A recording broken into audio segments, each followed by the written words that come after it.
我係香港房地產代理葉先生，今日講解一下香港空宅。咁經常有人問咧，即係空宅到底係點樣界定啦？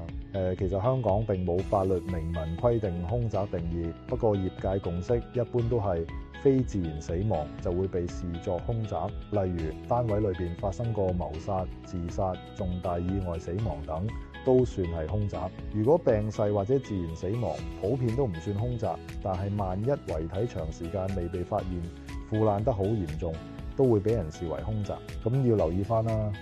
死亡如果牽涉跳樓啊，無論出事單位或者落地單位都會成為空宅。咁有啲案件咧，甚至會連累同層或者鄰近單位喺銀行做按揭嘅時候被拒批。咁最後咧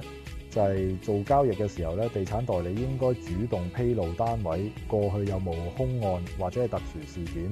保障買賣雙方知情權。想知更多實用買樓貼士，記住關注我啦。